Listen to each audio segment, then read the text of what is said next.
بەناوی خی گەورەی میهرەبان سڵاو لە ئێوە بینەرانی خۆشەویست لە هەر شوێنێک و ئێستا ئەم پرۆگرامە بینن.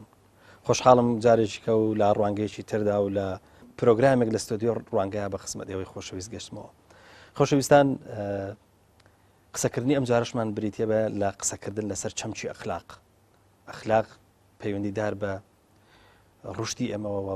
بە فکری ئێمەوە، بە عقلێتی ئێمەوە. ئەخلاق پەیوەندیدار بە سلوک و بە ئەوەی کە پێگوترێ ئەخلاقیاتی ئێمەوە، بە جمب و جوڵی ئێمەوە. ئەخلاق چەمچێکە ڕەنگە ینی بە ئاوا بڵێن مەودایکی زۆر فراوان لە ژیان و هەروەها چۆنەوە لە کەسایەتی ئێمە داگیر بکات. هەڵبەت بە میوانداری زۆر بەڕێز دکتۆر سەلمان نادر، نووسەر و ڕووناکبیر. دکتۆر بەخێر بێت. سپاس. دکتۆر، هیوادارم ئەم بەرنامەیە نەمان خاتە ناو جەدەلێکی فکری تۆ ئەندازەیەک وشکەوە، یا بڵێن مەخۆم ئەزانم کە جەدەلێت یاخود با بڵێن ململانەیەکی زۆری تەسەورە جیاوازەکان لە ناو چەمچی ئەخلاقا هەیە. بەس هیوادارم من و تۆ بتوانین شتێک پێشکەشکەین کە نازانم قسە تا چەند دروستە بێت، بەڵام هیوادارم لە کۆتایی بەرنامەکەیە ئێمە دەرەنجامێکمان هەبێ. ڕەنگە تۆ وشەی دەرەنجامت خۆش نەوێ بڵێم، بەڵام ڕەنگە بۆ بینەری من، بۆ ئەو بینەرەی کە ئێستا چاوەڕێکە کە لەم بەرنامەیە دوجار شتێکی دەست بکەوێ ڕەنگە بەرەنجامیش مهم بێ. با لەو پرسیارە سادەوە دەست پێ بکەم، ئەوش ئەوەیە کە لە دنیا ڕۆشنبیری ئێمە ئەگەر بگەڕێنەوە سەر کەلتوری ڕۆشنبیری ئێمە، ئەو سەرۆتی کە لەناو دنیا ڕۆشنبیری ئێمە هەیە، لەناو کەلەپوری معریفەی ئێمەیە پەیوەست بە دنیا ڕۆشنبیریەوە، یاخود ئارگۆمێتێکمان دەسەکەوێت سەبارەت بە ئەخلاق، یاخود وا بڵێن دنیا ڕۆشنبیری ئێمە هاتووە قسەی لەسەر ئەخلاق کردووە. ئەگەر بمانەوە سەردانێکی ئەم دنیاە بکەین، ئەندازەیەک لێ بڕوانین، شتێکمان دەسەکەوێت ناوی قسەکردن بە لەسەر ئەخلاق. بەناوی خۆی بەخشندەوە میهرەبان، سوپاس بۆ بەڕێزتان، سوپاس بۆ هەموو بەڕێزانەش لەم بەرنامەیە ماندووە بن کە دەرناکەون کە حەقیقیانە سوپاس بکرێن. لە ڕاستیە ئێمە ئەگەر باس لە کەلەپوری خۆمان بکەین، کەلەپوری ئەم وەک کەلەپوری کوردیە، کەلەپوری شارستانیەتی ئیسلامی، چکەمە لەم دوانەیە هەردووکان هاوبەشین. ئێمە لە کەلەپوری کوردیا بە دنیایەوە ئەڵێم کەمترین گفتوگۆمان هەیە لەبارەی ئەخلاقەوە. وەکو خۆمان ڕۆشنبیری کوردی وەک بوارەکانی تری ڕۆشنبیریش ڕۆشنبیرێکی سەرەتاییە، ئەتوانم بڵێم هێشتا ڕۆشنبیرێک نەبوو گەشتۆتە بگاتە کەماڵ و تیۆریای هەبێ، وەک کۆمەڵێک منەزیری تیا هەبێت و کۆمەڵێک مەدرسەی فکری تیا هەبێت کە ئێمە بڵین ئەم مەدرسە فکریانە لەناو کۆمەڵگەی کوردیا گەشەیان کردووە و خاوەنی تیۆریای تایبەت بە خۆیان و بەحس و لێکۆڵینەوەی قوڵیان لەم بوارەیە کردووە. ئەگەڕێنەوە بۆ کەلەپوری شارستانێتی ئیسلامی کە مندا بەش یەکەم بە دوو زۆنی جیاوازەوە، زۆنێکیان بریتێ لەو زۆنەی کە حەزاری ئیسلامی هێشتا حەزارەیەک بووە خەونی هەبووە، حەزارەیەک بووە هێشتا نەرم بووە، حەزارەیەک بووە خەونی هەبووە ڕیادە ڕێبەرایەتی کۆمەلگا بکە، خەونی هەبووە هێشتا توانایشی پێ هەبووە تواناکانی بتەقێنێتەوە لەم قۆناغەیە قسەکردن لەسەر ئەخلاق و ئەتوانم بڵێم ڕێبەرانی زانستی ئەخلاق نەک فەلسەفەی ئەخلاق لەناو حەزاری ئیسلامیە وجودیان هەبووە. زۆرێک لەوانەی کە قسە لەسەر زانستی ئەخلاقەکەن پێیان وایە غەزالی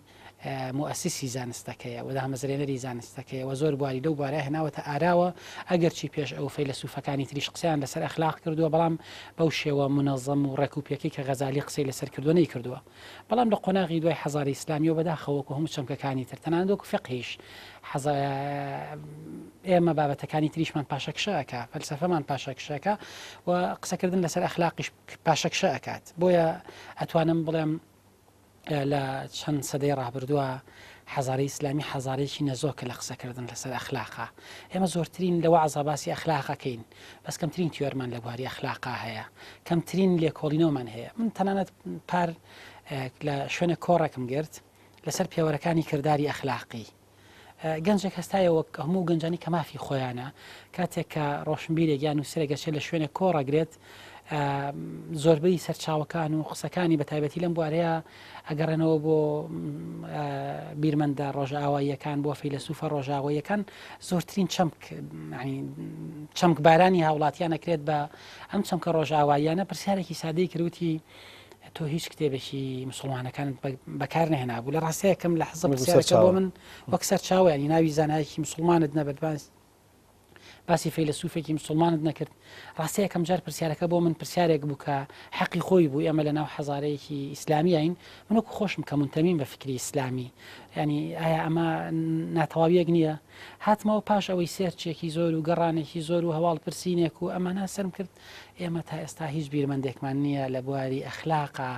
کار بکات ئەوەی هەیە ئەکرێت بە تەنیشت ڕۆشنبیری ترەوە قسێکی ئەخلاقیش بکەوان جایە دکتۆر بۆی وردە وردەمەش لەگەڵ چەمکی ئەخلاقا نەرم بینەوە و وردیش بینەوە تۆزێک ئەندازەیەک وردە وردە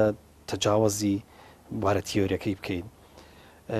ڕەنگە ئەم پرسیارە بێتە پێشەوە ئەویش ئەوەیە ئایا ئەخلاق بابەتێکی تیوریە یاخود زێهنیە و لە شعورمان ئاژی یاخود بە پێچەوانەوە ئەخلاق شتێکی کردەیە و سولوکمان داڕێژێ واتەوە ئێمە ڕۆژانە بە هەڵسو کەوت لەگەڵ ئاژین دەزانم پرسیارەکە ڕەنگە وڵامێکی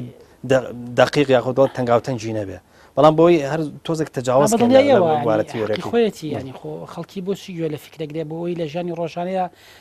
ڕنگدانەوەی هەبێ ئەسڵ ئەخلاق ئەگەر کردەی نەبێ ئەخلاق چیە خۆ عنی شتێک نییە باسیکی ئەخلاق پێویستە کردەیی بێت لە ڕاستیە ینی ئەتوانم بڵێم ئەخلاق یەکێک لە پرانسیپە ئەساسیەکانی ئەخلاق بریتێ لەوەی ئەبێت کردداری بێت ئەبێ فەرمان بێت باسی بکەومەکە بێت و ئەبێ گشتی بێت و بێت جیهانیش بێت ئەمە یەکێک لەو قاعدە ئەساسیانی لە بابەتی ئەخلاقا هەیە یعنی هەموو کردارێکی ئەخلاقی ئەبێ وا بێت بۆ نمونە کاتێک گەڵین دزی خراپە ئەبێ لە هەموو جیهانا خراپ بێت ینی کاتێکم بابەتانە ئەڵین دزی خراپە ئەبێ بتوانین بە خەڵکی بڵێن دزی مەکە ئەگەر نا بە تۆ بە خەڵکی بڵێ هەناسەدان خراپە بەس فعلێک ناتوانین بڵێ هەناسەمەدا کەواتە ئەبێ اختیاری تیار بێت ئەبێت جیهانی بێ ئەبێ گشتی بێت بەڵام سەبارەت بە پرسیارەکەیە لە زەینی ئەمایە لە واقعی دەرەکی ئەمایە ینی ئەمە بۆ خۆی دیبیتە گەورەکەی ئەخلاقا یعنی ئەوانەی کە لە بواری فەلسفەی ئەخلاقا قسەیان کردووەڵەن یەکێک لە گەورەترین دیبیتەکانی بواری ئەخلاق ئەم پرسیارەیە ئایا فعلەن فعلی ئەخلاقی وجودێکی هەیە یان جۆرێکە ئێمە لە زەینی خۆمانە دایە ڕێژینەوە و ینی ڕێکەکەوین ئەڵبەتە ئەمە وەگوتم دیبیتە گەورەکەیە لە فەلسفەی یۆنانیەکانە لە نێوان ئەفلاتون و سقڕات و ئەفلاتون و ئەرستۆ لەگەڵ سەفستاییەکانە ئەم مناقەشەیە وجودی هەبوو کە سەفستاییەکان قەناعەتیان وا بووە ئەخلاق هیچ نییە ئەخلاق یان قسەی مناڵە گەم خەڵکە بێدەسەڵاتەکەیە کە بەکاری هەنێ بۆ ئەوی خۆی بپارێزێت یا قسەی دەسەڵاتدارەکانە ئەوێ بەسەریا بەسەر خەڵکی بیسەپێنن بە کۆمەڵێک لەم بابەتانە تیان پەڕاندووە و لە بەرامبەر فەیلسوفە یۆنانیەکان قەناعەتیان وا بوونە خێر ئەخلاق بابەتێکی دەرەکیە چۆن ئێمە ئەڵێن ئاو وجودی هەیە لە دەرەوە بابەتی ئەخلاقی لە دەرەوە وجودی هەیە و ناکرێت ینی ئێمە بەبێ ڕەچاوکردنی ئەم قەواعیدە ئەخلاقیانە کۆمەلگا بین بەڕێوە ولا حەزاری ئیسلامیان مناقەشە هەیە لە نێوان ئەشعری و معتەزیلەکانە ولا سەردەمی بڵین هاوچەرخا لە نێوان کانت و هۆبزا مناقەشەی هەبووە ولا سەردەمی نوێشە ئەتوانین بڵم هاوچەرخیشە لە نێوان جۆن ڕاوڵز و نیوزیکە ئەم نۆزویکە ئەم مناقەشەیە وجودی هەیە بەڵام بە شێوەیەکی گشتی ئەمەم جەدەلێت پەڕێنین کە واستە کە مەکاری هاوڵەتێکی سادە نیە بزانێت ئایا یعنی کانت چی وتووە بە هۆبز و هۆبز چی ئەڵێت ینی قەناعەتی هۆبز چیە قسەکە لەسەر ئەمەیە قواعدی ئەخلاقی بە شێوەیەکی گشتی دوو مەدرسەی زۆر گەورە هەیە لەسەر ئەم بابەتە بەشێکیان قەناعەتیان وایە فەزیلەتە ئەمە پێویستەکە پابند بین بەم فەزیلەتەوە ئەگەر پابند نەبین بە فەزیلەتەوە خراپەکاریمان ئەنجام داوە بەشێکی تریان قەناعەتیان وایە قواعدی ئەخلاقی منفعی مجتەمەعە سوودی کۆمەلگایە ئێمە بۆ نمونە ئەگەر یاساکە بەم شێوەیە تعمیم بکەین ئەگەر هەموو کۆمەلگا پابندی ئەخلاق نەبن واتە ئەگەر هەر کردارێکی ئەخلاقیمان وەرگرت هەموو کۆمەلگا تعمیمیکین بەسەر هەموو کۆمەلگایە ئەگەر هەموو کۆمەلگا پێوەی پابند نەبن کارە سادە خوڵقی ئەگەر ئەخلاقی بوو ئەگەر ئەخلاقیش بوو بەختەوەری بۆ کۆمەلگا ئەخولقی منفعی کۆمەلگا سوودی کۆمەلگای تایە بۆ نمونەوە دابنێ هیچ مرۆڤێک نییە لەسەر زەویا دزی نەکات ینی بەڕاستی ژانی تر ینی نامێنێتەوە ینی ئەگەرم ینی هەموو مرۆڤەکانی سەرزەوی خەریکی دزیکردن بن ئیتر هیچ ئەمانێک نامێنێتەوە بۆ سەرۆت و سامانی خەڵکی ئەسڵ دەرفەتێک نامێنێتەوە بۆ ئەمانی خەڵکی تۆ وا دابنێڵی هێزە سەر هێزەکانی پۆلیس و کی ئەمە پارێزن ئێگەر هێزەکانی پۆلیس خۆیانم کاریان کرد کەواتە شتێک نامێنێتەوە بەشی دووەمێن ئەڵەن فەزیلەتە بەڵام ئەڵەن فەزیلەت هەر مەسلحەتی کۆمەلگای تیا هەیە بە نمونێکی سادە ئەڵێ ئەگەر بۆ نمونەم کاتێک کە نەخۆشە گەشتە لای پزیشکێکەوە نەخۆشیێکی هەیە پزیشکەکە ئایا وەڵامی پرسیار پێی بڵێت تۆ فلانە نەخۆشیت هەیە یان پێی ڕاستگۆ بێ ئایا پزیشکەکە ڕاستگۆ بێت لەگەڵ نەخۆشەکە پێی بڵێ بۆ نمونە تۆ نەخۆشیەکی مەترسیدارت هەیە یان ڕاستگۆ نەبێت لەگەڵ نەخۆشەکەیە طبيعي بەشێک لەوە کە ئێمە وا ڕاهاتوین ئەڵێن نەخێر با پزیشکەکەمە بە نەخۆشەکە نەڵێت و ئەم نەخۆشە ئەم لەوانەیە بەرگەی ئەم خەبەرە نەگرێت کۆمەڵەگە لەم بابەتانە فەزیلت گەراکان ئەڵێن نەخێر ئێمە بۆ پاراستنی گیانی نەخۆشێک هەموو کۆمەلگا دڕدۆنگەکەین لە خۆی چکە ئێمە هەمومان جارێگەچینە لای پزیشکە لە وڵا باشە بیتەوە ئێمە بە گومانین لەوەی نەخێر ئێمەش هەمان نەخۆشیمان هەیە پزیشک پێمان ناڵێت کەواتە کۆی کۆمەلگا ئەخینە حاڵەتێکی مەترسیەوە لەبەر حاڵەتێکی دیاری کراوە کەواتە بەگشتی ئەم دوو بابەت هەیە ئەخلاق ئەگەر فەزیلت بێ هەر منفعەتە ئەگەر منفعەتیش بێ هەر منفعەتی کۆمەلگایە. کاک دکتۆر ئەگەر ئەندازەیەکیش باس لە ئایدۆلۆژیا خودوا بڵێن لە سیاست بکەین ئەمەش کە مەسەلەن بڵن حوزورێکی گەورەی هەیە لە مەسالی ئەخلاقا ئێمە زانین ڕەنگە بە شێوەیەکی نیسبیش بێ ئەخلاق فۆرمێکی گشتی هەبێ بەڵام تەسەور ناکەی کە ئایدۆلۆژیا دێ مەسەلەن بۆن منە کۆمەلگاکە بە وردە ئەخلاق ینی با بڵێن هەر ئایدۆلۆژیاک دێ کۆمەڵک پێوەری ئەخلاقی خۆی هەیە با بڵێن فۆرمە گشتیەکەی ئەخلاق تا چەند زیانمەند دەبێت لێرەیە یاخود با بڵێن تا چەند ئەم ڕێگایە دروست دەکە بە ناوی ئایدۆلۆژیا خود بە ناوی سیاستەوە ئەم وردە ئەخلاقانە لە کۆمەلگایە دروستە بێ یەک پارچە کۆمەلگا لە جێ ئەوەی کە تەبەنی یەک جۆر لە ئەخلاقی گشتی بکە ئەبێ بە چەند جۆر لە فۆرمی ئەخلاقی یان جاری وایە ئەم ئەخلاقە لێرە بە ئاوا بڵێن ئەخلاقێکی دروستە بەس لە لای ئەوەی تریان ئەخلاقی ئەم ئەخلاقە دروست نییە یا ئەم فۆرمە لە ئەخلاق لە لای ئەم جوانە بەس ئەو فۆرمە لە ئەخلاق لای ئەو جوان نییە ئەم با بڵێن ئەم حاڵەتە حاڵەتێکی تەبیعیە یاخود با بڵێن ئەوە بە جۆرە لە جۆرەکان ئەوە بەر لە هەموو شتێک ئەخلاق خۆی زیانمەند نەبێ. لە ڕاستیە کاک پەیوەند بەشێک لەم بابەتە پەیوەستە بێتەوە بە وجودی مرۆڤەوە کە وجودێکی مفەسیرە یعنی ئەمە گەر مرۆڤ وەرەگرین ئەبێتە کائینێکی مفەسیرە بێت و تێگەشتنی خۆی ینی بە شێوەیەکی وجودیانە مامەڵە لەگەڵاکات هەموو ئایدۆلۆژیەکان لە تێڕوانینێکی فەلسەفیانە بۆ بابەتی ئەخلاق یان لە منشەی ئەخلاقیەوە ئەم جیاوازیە ئەخلقێنن بە دڵنیاییەوە کاتێک کە ئەم جیاوازیانە ئەبن گرفتێکە بە ئیجماعێکی گشتی لەسەر چەمکی ئەخلاق دروست نابێت لە نێو کۆمەلگایە بۆ نمونە گەری ئێمە من و تۆ لێبوردەیی بە ئەخلاقێکی دروست ئەزانین ئەوە لای پیاوێکی وەکو ماکیاڤیلی لێبوردەیی ئەو ڕەزیلەتەیە کە دینی مەسیحی بەسەر کۆمەلگایە سەپاندووە جورەتی لە مرۆڤ وەرگرتوێتەوە یان لای کەسێکی وەکو نیچە ئەم بابەتانە ڕێگرن لەوەی مرۆڤ بگاتە قودرەت ئەمانە بە شێوەی گشتی لە کۆی گشتیا زیانێکە گەێنن بەوەی کە ئیجماعێک لەسەر چەمکی ئەخلاق دروست ببێت لەنێو کۆمەلگایە و تعادودێک دروست بێت لە بابەتی ئەخلاقیە کە ئێمە نەتوانین بە شێوەیەکی گشتی قبوڵی کەینەمە بابەتی ئەخلاقی ئەمە و بابەتی نەئەخلاقی ئەوەیە وەگوتم لای لیبراڵێک بابەتی ئەخلاقی ئەوەیە ئازادی بدەیتە سەرمایه‌دارێک زۆرترین ئینتاجی هەبێت بەس لەوانی لای چەپێک بە پێشەوانەوە بێت پێویست کە بابەتی ئەخلاقی سنوورێک لەم سەرمایه‌دارە بگرین تۆغیان نەکات واتە سەرمایەکەی زۆرتر نەبێت بەڵام ئەم حاڵەتە ژوەکو هەموو حاڵەتەکانی تری ناو کۆمەلگای ئاسایی بووەتەوە یعنی ئەمە شتێکمان نییە لە ناو مرۆڤایەتیە بە تایبەتی لە زانستە مرۆڤایەتیەکانە بڵین وڵای مرۆڤەکان لەم بوارەیە تەبان کۆکن لەسەر هەموو شتەکان مرۆڤ لێک خەسڵەتە هاوبەشە لە جیاوازبوونە هاوبەشە لەسەر دینەکان جیاوازن لەسەر ئابووری جیاوازین لەسەر سیاست جیاوازین لەسەر ئەخلاقی جیاوازین وەک خۆ دوتت ئەکرێت لە کۆی گشتیا شتێک بەناوی ئەخلاقی گردردونی زیانمەند بێت لەوەی کە ئەم هەموو ئایدۆلۆژیانە هەریەکەیان بە شێوەیەکی دیاریکرا و ینی پێناسە بۆ ئەخلاقەکە بۆ نمونە بۆ دینەکانیش ڕاستە ئەگەر لە شوێنێکە هەنێک بابەتی کۆمەڵایەتی بەناوی ئازادی وجودی بناسرێت لە ناو ئازادیش چەمکێکی گەورەی ئەخلاقیە لە هەنێک شوێنە ئەمانە لە ناو بابەتی ئەخلاقە جێگیان نابێتەوە ئەبنە ڕەزیلەتی ئەخلاقی بە نمونە پەیوەندی دوو ڕەگەزەکە کەواتە لە کۆی گشتیا ئەمە ڕێگرە بێت لەوەی ئێمە فەزایەکی جیهانیمان بۆ بابەتی ئەخلاق بۆ دروست ببێت و ئەخلاقی لۆکاڵی جۆرە لە جۆرەکان جێگەی ئەم حاڵەتە ئەگرێتەوە بەڵام لەگەڵەوەشە کۆمەڵی خاڵ هەیە هاوبەشن لە زۆربەی بیر و بۆچوونەکە. دکتۆر جارێککە لەسەر بابەتی ئەخلاق و مەسەلەی ذهنیەت ئەوەسمەوە ئایا ئەگەر نمونەیەک وەربگرین مەسەلەن ستەم دیکتاتۆریەت زوڵم ئەمانە بەر لەوەی کردە بن بریتینین لە ئەوەی کۆمەڵک پێدراوی ذهنی قسەکەمان دیسان لەسەر ئەوەیە کە بۆی بگەڕێن بە دوایان پرسیارە نازانم مەسەلەن وەڵامەکەیمان دەسەکەوێت یاننا ئەویش ئەوەیە کە بە جدی ئەخلاق کۆمەڵە پێوەری کردەین کە حازرن و دانراون یاخود کۆمەڵێک ذهنیەتە خدا بڵێن پێدراوی ذهنین ئەجا دوای وردەوردە کاریگەری مەسەلەن بۆ منە لەسەر سلوکی ئینسانەکان دانێن مەسەلەن بۆ نمونەوەی کە باسمان کرد دیکتاتۆریەت ئایا بەر لەوەی کە سلوک بێ بەر لەوەی ئەخلاق بێ ئەخلاقێکی کردەی بێ لە ذهنی ئینسانەکانە ناژیت لە ڕاستیە هەر ئەمە بۆ هەموو شتێک توانین بڵێن ڕاستە هەموو بابەتەکان کاتێک کە لە بیرکردنەوەی مرۆڤەکانە ئەبنە بنەما و مەبادی و کۆمەڵێک بابەت دوایی لە سلوکیاتی مرۆڤەکانە ڕەنگەداتەوە هەوەیە بترێ زەینی مشەوەش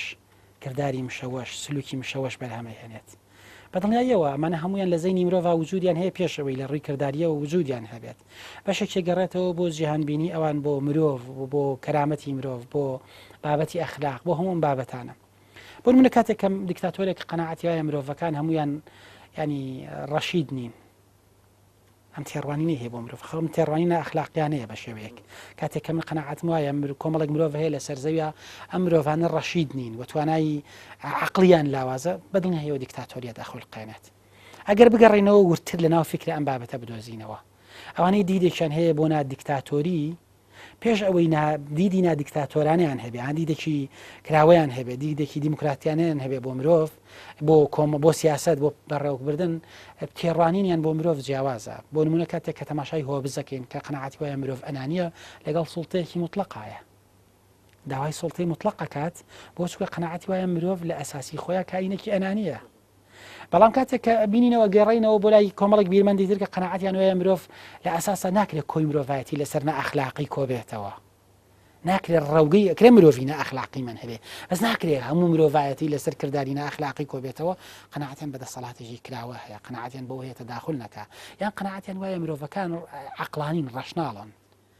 تەداخلی بابەتەکە ناکەن بۆیە ینی زۆرێک لەوانەی کە قەناعەتیان وایە ستەم پێچەوانی عەدالەتە قەناعەتیان وایە عەدالەت کۆی بەهای ئەخلاقیە بۆ نمونە ئەگەر مرۆڤێک تەنها ڕاستگۆ بێت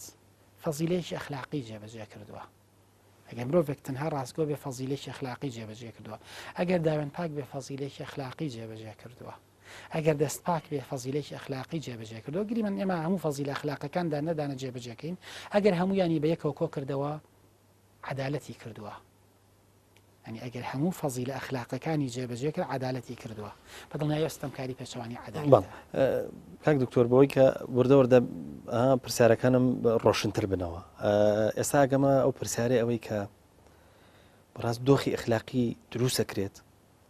ینی مرۆڤ دەتوانێت دروستی کە ینی بە ئیرادەی خۆی دروستی کە خود دۆخێکە کە تیا ئەچێتە ناوی بە ئەوە بڵێن دۆخی ئەخلاقی دۆخێکی جەبریە وەریەگرین یاخود نا بە ئیرادی خۆمان دروستێکی ئەگەر ئێمە قبولمان کرد لە هەردوو بارەکەیە ئەخلاق بابەتشی واقعگەرایانەیە واقعەکە وجودی هەیە بۆ نمونە وەک بابەتێکی دینی وەرمانگرت کە لە سەرچاوێکی دینی هەیە ئەم بابەتانە ئەگەر قبولمان کرد کە ئەمە قەرارداد و ڕێککەوتنێکە لە پێش ئێمەوە ئەنجام درراوە لەناو کۆمەلگای ئێستا کۆمەڵە پێناسە و چەمکەیە بۆ بنەمای ئەخلاقی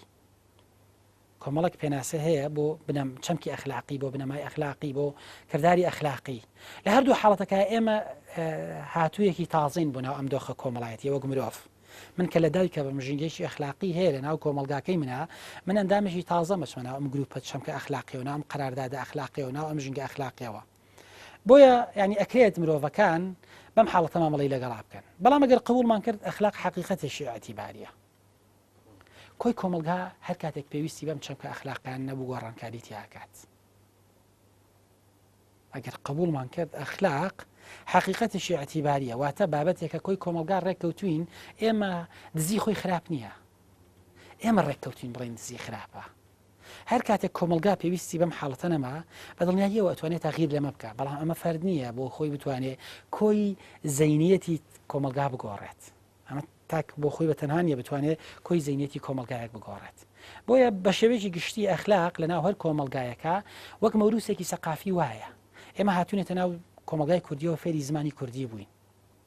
بەدەستی خۆمان نەبوو ینی من و تۆ کاتێکە کوردی ئەزانی بەدەستی خۆمان نەبووە فێری کوردی بووین ئەخلاقی کوردەواریش زۆر جار بەدەستی خۆمان نەبووە فێری بووین لەوانەیە بابەتێک بۆ نمونە بابەتێک کە بەلای هاوڵاتیشی کوردەوە زۆر قرس بێت لەوانەیە بەشێکی بابەتی شەرەف قبوڵیکەین بەشێکی بۆ نمونە ڕێزگرتن لە باوکو و باپیر و کۆمەڵک لەم بابەتانە ئێمە بەدەستی خۆمان نەبووە هاتوونێتە ناو ئەم بابەتەوە لەوانەیە ئێمە بۆ بۆ ڕیاکردن لە بەردەم کۆمەلگای بڵین وڵاو بابەتە قرس نییە بەلامانەوە بەڵام لە ناخی خۆمەنان بابەتە قرسە بێ بەلامانەوە کەواتە ینی هەنێک بابەت هەیە مەوروسی سەقافیە ئینسانەکان ناتوان بە ئاسانی دەستکاری بکەن لە ناوشانە چەمکە ئەخلاقیەکان دکتۆر ئەگەر بچینە ناو ئاین خۆی ئێمە سیرەکەین کە لە بوارە ئاینەکە ئەوەی کە لە زیهنی ئێمەش هەیە پەیوەندیدارە بەوەی کە ئێمە باس لە ئەخلاقەکەین ینی ئەخلاق کۆکەینەوە لە تەسەوری ئێمە کۆکەینەوە هەموو پێدراوەکانی دێن بە ئاین واتە ئەوەی کە پێگوترێ پێدراوی ئەخلاقی لە ئاینەوە بۆ ئێمە سەرچاواگرێ بەڵام ئەگەر بچینە دەرەوەی ئاین ئێمە شتێک هەیە ینی وەکو بوارە ئاینەکە ئیجماعێکی لەسەر بێ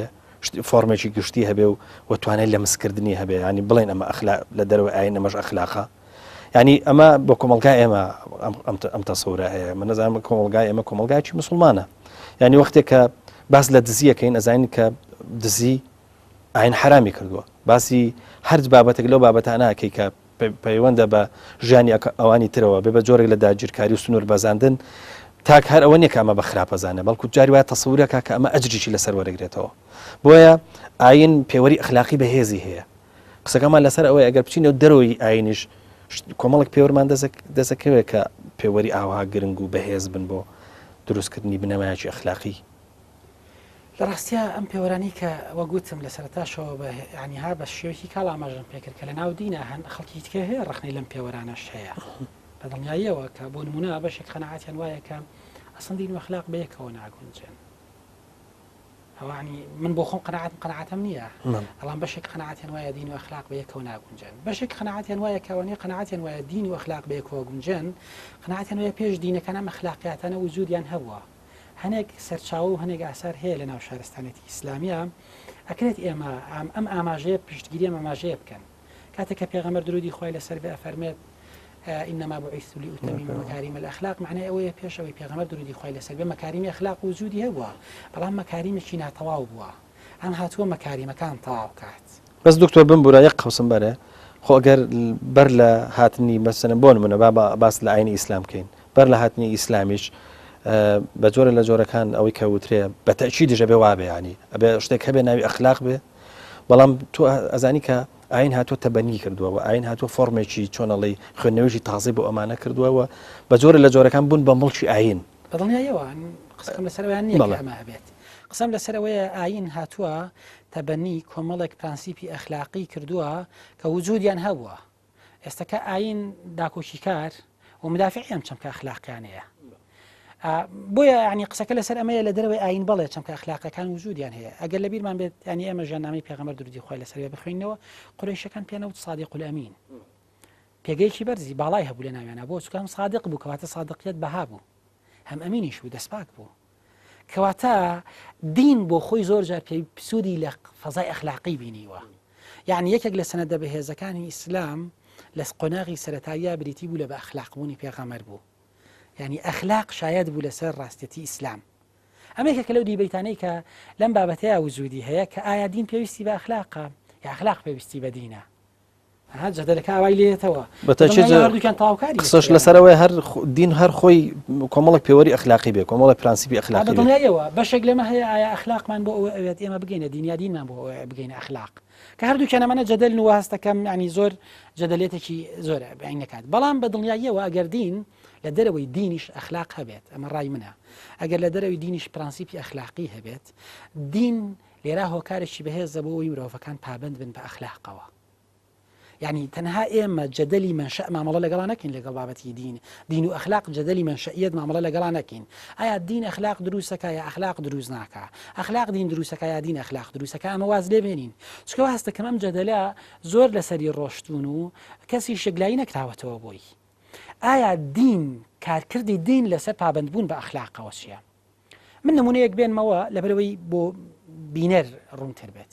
ئێمە دوو پزیشکمان هەیە هەن هەردووچیان پسپۆڕیان هەیە بۆ نمونە لە کۆندانی هەناسەیە هەردووچیان ئەزانن جگەرەکێشان مەترسیە بەقەدەر یەک دڵنیان یەکیان جگەرە کێشێت دەبیان جگەرە ناکێشێت چی وا ئەکات لەم دکتۆرەیان جگەرە نەکێشێت ئەوی تریان جگەرە بکێشێت خۆ هەردووکیان لە ڕووی علمیەوە ئەزان جگەرە کاریگەری مەترسیداری هەیە ئیرادەیە کەوا ئەکات مرۆڤەکان پابند بن بە عەقڵەوە پابند بن بە زانستەوە پابند بن بەو شتەوە کە بزانن خراپە یا چاکە یعنی ئەوەی کە ئەزان خراپە نەیکەن ئەوەی ئەزانن باشە ئەنجامی بن دین ئەو ئیرادەیە دروستەکە بۆ مرۆڤ کەواتە یەکێک لە سەنەدە بەهێزەکانی دین بۆ ئەخلاق بریتە لە دین پیاوەکەی ناوی پۆلتیشە کاک پەیوەند ئەم پیاوە کەسێکی وەزعی بووە واتە پۆزەتیڤیست بووە قەناعەتی بە ئەوە نییە وحی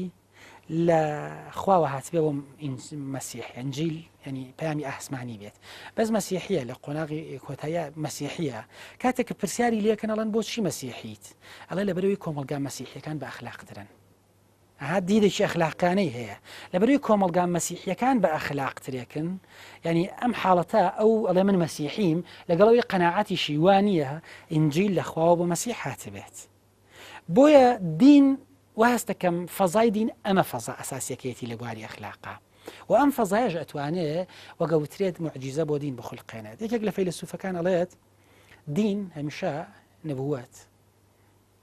بەشێک لە نەبووەت پێوەستە بە معجیزەوە هایەمە زۆرمان حەزەکەین باز لە معجیزەی پێغەمبەرەکان بکرێت معجیزەی حەزرەتی موسا معجیزەی حەزرەتی عیسا معجیزەی پێغەمبەر درودی خوای لەسەر بێت ینی بەڕای ئەو ئەم سەردەمە سەردەمی کاڵبوونەوەی دوو بنەمایە ئەخلاق و معنەویەت ئەگەر دین بتوانێت ئەم دوو بنەمایە بۆ مرۆڤ بگێڕێتەوە معجیزە دروست ئەکات ئەو حاڵەتە بۆ مرۆڤ تێگەڕێتەوە کاک دکتۆر نازانم تا چەند ئەم پرسیارە دروست دەرەچێ و هەڵبەت من لە دەرەوەی ئایدۆلۆژیان پرسیارەکەم ئەوش ئەوەیە کە ئێمە ئازانی کە باسمان کرد وتمان نکوڵی لەوە ناکرێت کە کۆمەلگای ئەمە کۆمەلگایکی دیندارە و پابەندە بە پێوەرەکانی ئیسلام و ئەخلاقیاتی ئیسلامی بەڵام تەسەووری ئەوە شکرێت کە هێدی خەریکە ئەوەی کە پێگوترە پەیکەری ئەخلاقی ئیسلامی لاوازە بێت لە کەوت نابێت نازانمە تا چەند قسەی ڕاست بێ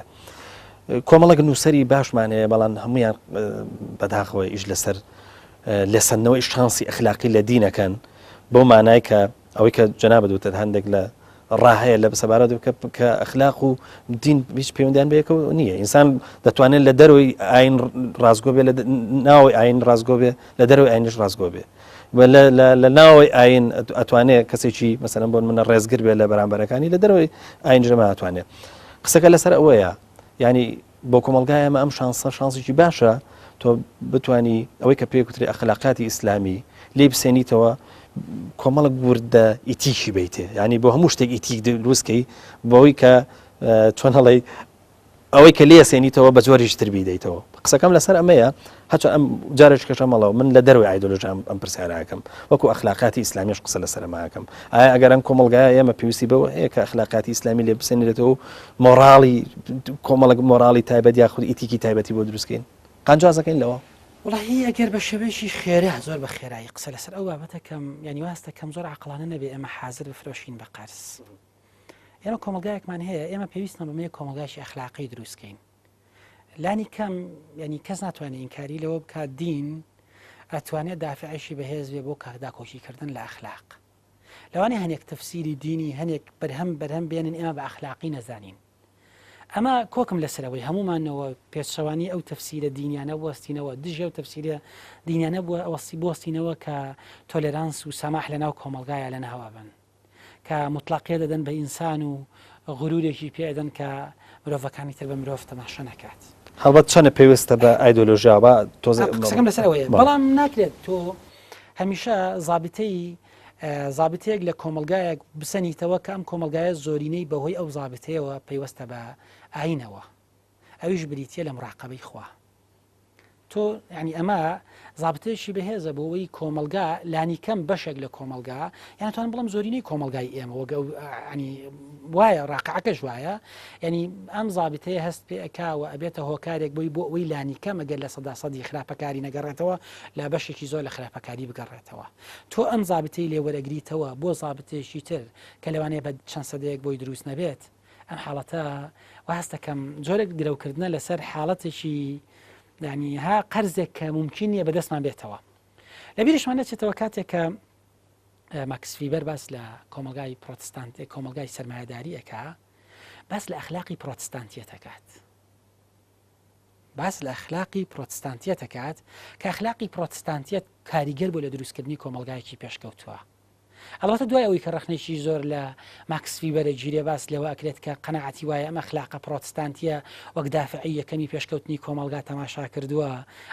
عنی ئەو وەڵامی ئەمەداتەوە کە ئەو مەبەستی ئەوە نەبووە تاکە دافعە بەڵام دافعشی بەهێزی پێشکەوتنی ئەو کۆمەلگایە ئەخلاقە پڕۆتستانتیەکە بووە ئەخلاقە دینیەکە بووە بۆ نمونە تەماشای کۆمەلگایانە بکە کە لە ڕووی سەرمایه‌داریە و گەشەیان کردووە یان بە شەپۆلی یەکەمی دیموکراسیەت و سەرمایه‌داری هەژمارەکرێن و کۆمەڵێک چەمکەکان لێوە سەریان هەڵداوە لە ڕووی جوگرافیای دابەشبوونی مەزەبەکانەوە سەر بە مەزەبی پڕۆتستانتیەکان بوون کەواتە ئەمە ژەومان بۆ دەرەخات ئەخلاقی دینی لە دروستکردنی کۆمەلگای پێشکەوتووە ڕۆڵێکی کاریگەری هەیە بەس ئەوە ئێمەین نەمانتوانیەوە ئەو ئەخلاقە دینیەت تەوزیف بکەین هەتاوەکو کۆمەلگا بەرەو ئاستێکی باشتر بڕوە بۆیە من قەناعەتم وایە هەر دەستبردنێک بۆ ئەو سەنەدە دینیەی لە پشتی ئەخلاقەوە هەیە لە کۆمەلگای ئێمەیە ئەو سەنەدە دینی لە پشتی ئەخلاقەوە هەیە جۆرێک لە جۆرەکان ینی پشێویەک دروست ئەکا و جۆرێک لە جۆرەکان ینی ها دەرفەتی خراپەکاری و گەندەڵکاری لە کۆمەلگایە بەهێزەکە ئەوەی ئێمە پێویستمان بەمەیە بریتە لەوەی تەفسیری ئەخلاقی لەناو ئاینا بەهێزکەینەوە تەفسیری ئەخلاقی لەناو ئاینا بەهێزکەینەوە یعنی ئێمە هانی ئەو کەسانە بدەین کە خەریکی تەفسیرکردنی ئاینن بۆ ئەوەی لە تەفسیری فقهیەوە بە شێوەیەکی گشتی بگوازنەوە بۆ تەفسیری ئەخلاقی لە تەفسیری حرەکیەوە بگوازنەوە بە تەفسیری ئەخلاقی چکە ئەگەر هاتو ئەم دۆخە دین بەومانە ئەخلاقیە قوڵەیە تەفسیر کرایەوە بە دڵنیاییەوە بۆ ئاسایشی کۆمەڵایەتی کۆمەلگا خاڵێکی بەهێزە بێت و ئەتوانێت خزمەتی کۆمەلگا بکات و پێچەوانەکەشی ئێمە زۆر جار ئەبینین ناتوانین ڕۆژ هەڵات لە دین دابڕنین ئەوواقعەکە دوو سەدەی ڕابردووەی سلمان هیچ هێزێک لەو هێزانەی کە پەڕگیرن چه ئالمانیەکان چه ئیسلامیەکان ناتوان واقعەکە بۆ خۆیان یەکلایکەنەوە و دەرەنجام پێکدادانێکی کۆمەڵایەتی دروستەکەین کە کۆمەلگا بەرژەوەندی خۆیان نبینێتەوە کاک دکتۆری وادارە من پرسیاران ڕێک پێوەستکەمەوە بە کۆتایی وەڵامەکەی تۆ ئەویش ئەوەیە کە چۆن باست کرد کە ینی تەفسیرێک بەمانایەوە نێن کە کەسێک هەستێ و مانای قورئانمان بۆ بکە کە ماڵن تەفسیری دینی کۆی تێگەشتنی دوینەوەی کە پێ گوترێ لە گوتارەوە تاکو کردداری دەگرێتەوە گلەیەکە کرێت لە حاڵەتی ئیسلامی ئەوش ئەوەیە کە مەسەلەی کاک دکتۆر مەسەلەی ئەخلاقی ئەوەنە بە میسالی کردووە یاخود با بڵێن ئەوەنە پاکیزەی تا دروست کردووە کە زۆر جار ئەم پاکیزەیە ئینسان لە ڕیزی فریشتەکانە دایانێ و ینی بە کەمترین بەرکەوتەش لە کەدارە بە ئاوا بڵم ینی ئەوەنەی کە لە شوشەیەکی ناسکەچێ ئەوەنە لە تەنێکی تر ناچێت ئەمەش شانسی ئەوەی زۆرە داتێک کە لە مەسەلە کردەیەکەی ئینسان دوورکەوتەوە چونکە ئێمە زانین کە ئینسان قابلی ئەوەیە کە ڕۆژانە دەیان هەڵە بکات هەرگو چۆن چاکاکە ئەوەش چۆن ئەڵێ لێ بۆشێتەوە کە کردداری خراپیش بکات ئەوەی کە ئێستا ئێمەی بیستین زۆر جار لەسەر زمانی ئەوانەی کە دەبنەوە بە تەفسیرکەری ئاین جارێکی تر بریتە لە بەخشینەوەی پاکیزەیی بە ئەخلاق باشە ئەخلاق لە ئەسڵ ئەوەنە پاکیزەیە کە جێگای ئەوە نەبێتەوە کە مرۆڤ وەکو مرۆڤ بژی یعنی بەلایەک مەسەلەن ئیشی چاک بکە و لە لایەکی تریش ئەگەر ئیشێکی خراپیش بکە باە ئەوە بکە کە مەسەلەن بۆ منە لە ناو چوارچەوە ئەخلاقەکە بمێنێتەوە ینی گرفتەکە ئەوەیە زۆر جار ئەم جۆری ئەخلاقیاتە بەشی ئەوە ناکە گەنیسان هەڵەیەکی کرد دیسان جارشکە بگەڕێتەوە بچێتەوە ناو چوارچەوە ئەخلاقەکە گەر بێشتە دەرەوە ئەمە تا چەند زیانی بە ئاوا بڵم لە ئەخلاقیاتە ئیسلامیەکەیەوە لە ڕاستیا لە بابەتی ئەخلاقە جۆرێک لە جۆرەکان سوکە پەیوەستێکینەوە بە بابەتی عیرفانەوە دوایی بگەڕێنەوە بابەتی ئەخلاقی باز لە دوو چەمکەی لە ناو عیرفانە کە پەیوەستن بە ئەخلاقەوە دانێشان مرۆڤی کامڵە دانێکیان کاملەن مرۆڤە ئەها بەشێک لە گوتاری دینی ئەوێ بتکا بە مرۆڤی کامڵ مرۆڤی کامڵ بەو مانە پاکیزەیە کە تۆ ئاماژەت پێدا ینی بە شێوەیەکت لێ بکات کە ینی هەڵەنەکەی بچووکترین هەڵە بتکاتە دەرەوەی جوگرافیای ئەخلاقەوە جارێکی تە دەرگاکانی ئەخلاقت بەسەرا دابخات تۆ لە دەرەوەی قەڵای ئەخلاقەوە هەر لە سەرمایە هەڵبلەرسیت بەشی دووەمیان قەناعەتیان وایە نەخێرە بێمە کاملەن مرۆڤ بین کاملەن مرۆڤ بوون واتە مرۆڤ بین بە هەڵەکانی خۆمانەوە مرۆڤ بین بە گوناهەکانی خۆمانەوە مرۆڤ بین بە نائەخلاقەکانی خۆمانەوە بابا تاهیری هەمەدانی لە شعرێکە زۆر جوان باس ئەوە کات ئەڵێ منە و ڕەندەم کە لەگەڵ عیسیان و خراپەکاریە پێشینێکی دێرینم هەیە تۆ مەیە وا مامەڵە لەگەڵ منا بکە کە من پێشینەی دێرینم لەگەڵیان نەبێت ئەگەر تۆ خوا خۆ دەبینی خراپەکاری ناکەی بڕۆ لە مرۆڤ بوون واز بێنە بازنەی مرۆڤ بوون بگوازەرەوە بڕۆ بە مەلائیکە من لە ئادەم و حەواوە پێشینەی گوناهکاری و خراپەکاریم هەیە کەواتە ئێمە واقعی بین ما قەنەعەتمانی هیچ دیدێکی میسالی دیدی میسالی ئەتوانێت ئاستی تمۆحی ئینسان بەسکاتەوە بەس ناتوانێت ئینسان وا لێ بکات ینی کۆمەلگای پێ بەڕێوە ببرێت ینی ئینسان بەو ئینسان بوونەوە جوانە کە ئینسان بێت ئێمە ئینسانین بەڵێ لە ئاستە معیاریەکەیە ئەخلاق پێویستەوە پوامان لێکات پابند بین بە هەموو پرانسیپ ئەخلاقەکەیەوە ئەمە باسی ئاستە معیاری میسالیەکەیەتی بەڵام لە ئاستەکردەیەکە ئایا مرۆڤەکەیە لەسەر زەوی وا بوو بێت ئایا مرۆڤەکەیە بەسەر زەویە بۆ نمونە 7 ساڵ بژی درۆیەک نەکات مرۆڤەکەیە لەسەر زەویە 7 ساڵ بژی کارێک نەکات پێچەوانی معیارە ئەخلاقیەکان بێت مادەم ئێمە هەمومان مرۆڤین و هەموم حاڵەتانە ئەکەین و هەستەکەم ئەمە حاڵەتە تەندروستەکەی کەوا بێت و ئەمە سەنەدی دینیشی هەیە بەس ئێمە زۆر جار لە ئاستی وەعەزە ئەم سەنەدە دینیانە کە سەنەدی قوڵنواز لێهێنین بۆ نمونە و فەرمودەی کە پێغەمبەر درودی خوای لەسەر بێ فەرمێت كل بني آدم خطأ يعني سەنەد نییە بۆەوەی ئێمە هەمومان لە ئەخلاق لا دەین يعني بەڵام ئێمە لە ئاستە وەعزەکەی وەک تۆ ئەڵێی هەم لە ئاستی کۆمەلگایە ئەم حاڵەتە دروستەکەین هەم لە ئاستی بابەتەکەی وای لێ دروست ئەەکەین کە ئەگەر یەک جار ئینسانێک ئەم حاڵەتە بکات يعني مەترسیدارە بێت ئەمە بۆ دینیش گوازراوەتەوە برادێکمە بۆ ڕۆژێکیان هەینی ڕۆشتین ڕەمەزان وەڵبەت ڕەمەزانی ئەمساڵنەوە ڕۆشتی بۆ مزگەوت هاتین لە مزگەوت دەرگای مزگەوت هاتینە دەرەوە طبیعیە و کاتە ینی ڕەمەزان ئەوە لە گەرمەی هاوینە نەبووتی وەڵی سا ڕۆمە ڕۆژەکە مەشکێنم وتم بۆچی وتی با فاسۆلیا برنجەکەشم لە دەست دەرنەچێت ڕۆژووا بە میسالی عەرزەکرێ کە کابراڵێ وەڵی من هیچ خێرم نەگا بۆچی نانەکەشم لە دەست دەربشێت ئەخلاقی ژوا عەرزەکرێ زۆر جار وڵی کاکە ئەگەر من ئەوە بێت ئەوەم پێ ناکرێت ئەگەر ئەوەش نەبێت ینی ئەگەر ئەوە بێ ئەوەم پێ ناکرێت و دەیتر بۆچی ینی حاڵ نەکەم جان نمونەیەک هەیە لە بینی ئەدیانەکانە و لە بینی مەزاهیبەکانە ئەڵەم پیاوچاکێک لە شوێنێکی دیاری کراوە ئەبێت تائیفەیەکی تری دینی لەوێ هەن خەڵکێشن بۆن بانگەوازیانە کەڵەن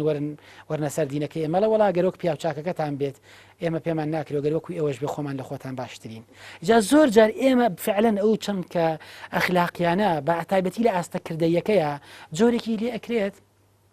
ئینسان يعني هەم تووشی ڕیا ئەبێ لەگەڵ خۆیە هەم تووشی نیفاق ئەبێ لەگەڵ خۆیە وحزەکە ناژارە بێت لەناو بەس دکتۆر بۆچی ئەمە بەرینە دەرەوەی ئەخلاق لە کاتێکە ئەخلاقێکی زۆر جوانە لە کاتێکە ئێمە هەڵاکەین و ئەشتوانین داوای لێبوردن بکەین ینی تۆ تەسەور کە هەر ئەو فەرمودەی کە جەنابەت خوێنتەوە لە کۆتاییەکە باس لە تەوابینەکەوانە ئەو کەسێک کە ینی تۆ سەیری پەیوەندی تۆ هێشتنەوەی پەیوەندی ئینسان و خواکە بە چەمچی تۆبەوە تۆ بە مەگەر داوا لێبوردن نییە ینی دوای ئەوەی کە ئینسان هەڵاکە لە کاتێک ئێمە دەزانین کە خی پەروەردگار ئینسانی دروست کردووە ئەم دروستکراوەی خی پەروەردگار زۆر جار هەڵەکانی گاتە و ئاسی کە پێچوانە بە فەرمانی خی پەروەردگار کارەکە بەڵام شتێک هەیە بۆ گەڕانەوەی پێ گوترێت تەوبە گەر لەمانە زۆر معنەوەیەکە سەیریکەین ڕەنگە بریتی بێ لەو زۆر جار لەو داوا لێبوردنەکە لە نێوان ئینسانەکان شانەوەی بە مرۆڤ بگەڕێتەوە بۆ ناو زۆر جوانە خۆی بۆ نمونە مرۆڤێک تووشی مەوادی سەرکەر بووە باشە ئەگەر کۆمەلگا ڕێگەی پێ بدا ئەم مرۆڤ واز لە مەوادی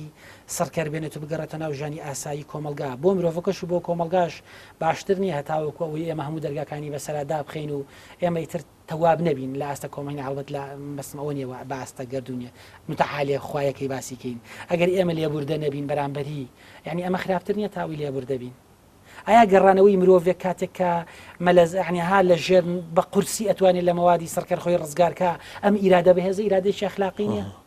کاتە بۆچی ئەم ئیرادە ئەخلاقیە نادینەوە بۆ مرۆڤانی کە بتوان بگەڕێنەوە ناو کۆمەلگا و ژیانی ئاسایی بکەن کەمە تەنها نمونەیەکی سادەیە ئەکرێ دەیان نمونەی تر لە بوارەکانی ترا بێت بەڵام بە شێوەیەکی گشتی کاتێک کە حەزارە لە بەرهەمهێنانی تێکستی گەورەیە شکست ئەهێنێت وەک حەزاری ئێمە لەم قۆناغەیە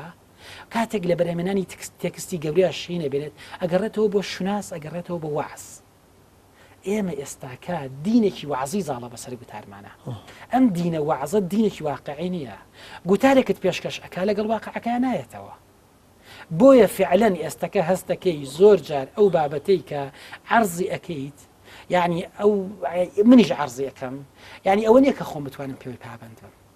هات دۆخەکە بام بەسم بۆ یاڵوتم من چکەم خۆم گوتاری عەرزیار قەت پێشکەش ناکەم بەڵام با من بم تا کەسێکی تر ئێمە نمونە بینەوە بۆ چونکە ئێمە گوتاری تێکستە گەورەکانمان لەدەست داوە ئەمە قۆناغی یەکەم بۆ ڕزگاربوون لە یەکێک لە زۆربەی مشکلەکان کە ئەمەکێک لە مشکلەکانە گەڕانەوەی بۆ فکر بۆ بەرهەمهێنانی تێکستی گەورە لە بواری ئەخلاقا بۆ دروستکردنی تەنزیلی ئەخلاقیە هەتاوەکو بتوانین ئەمەش ڕێگە بین بە کۆمە مرۆڤەکان یعنی ئەسڵەن وازهێنان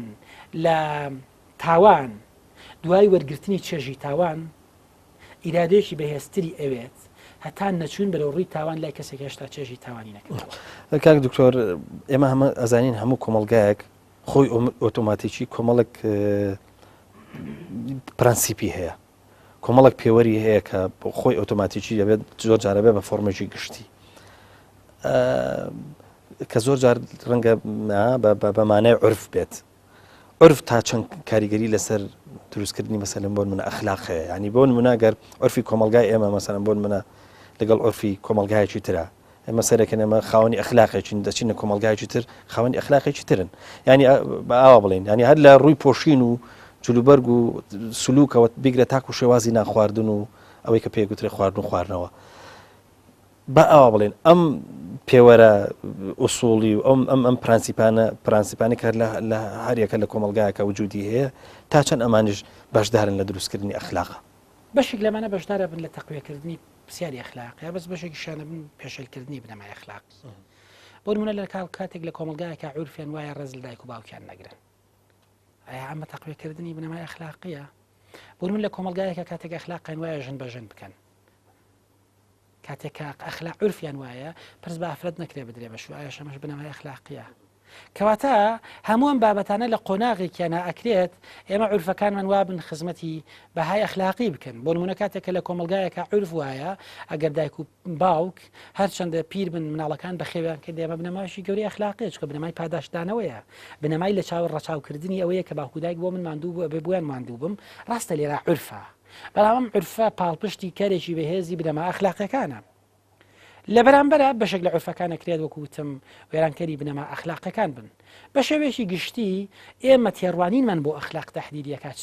عنی چی دروستکەری ئەخلاقە لە ناویشانە بابەتە عورفیەکان، ئەوانەی کە قەناعەتیان وایە سەرچاوە و منشەی ئەخلاق قەراردادی کۆمەڵایەتیە، گرێبەستی کۆمەڵایەتیە، قەناعەتیان وایە عورفی اجتیماعی تاکە سەرچاوەی دروستکردنی قیمی ئەخلاقیە. لەو قۆناغای ئێمە ناتوانین بە کۆمەلگایەک بڵین ئەمە ئەخلاقیە ئەو ناخلاقیە، چکە لە ئەساسا لە ئەنجامی گرێبەستەوە دروست بووە و عەقدی شەریعەی متعاقدینە لەو قۆناغەیە، ئێش بەپێی ئەم شەریعەتەیە بەپێی ئەم حاڵەتیان هەموو لادانە عورفیەکانیش ئەخلاقین، ئەوەی کە بەڕای ئێمە لادانی عورفین و هەمووشان هەر بابەتی ئەخلاقین، بەڵام بە کۆی گشتی من بۆ خۆم وەک متدەینێک کە قەناعەتم وایە بابەتی ئەخلاق بابەتێکی سەربەخۆی هەیە و پرانسیب و قەواعیدی خۆی هەیە و گەردونیشە ناکرێت بۆ نمونە دزی لە کۆمەلگایەکە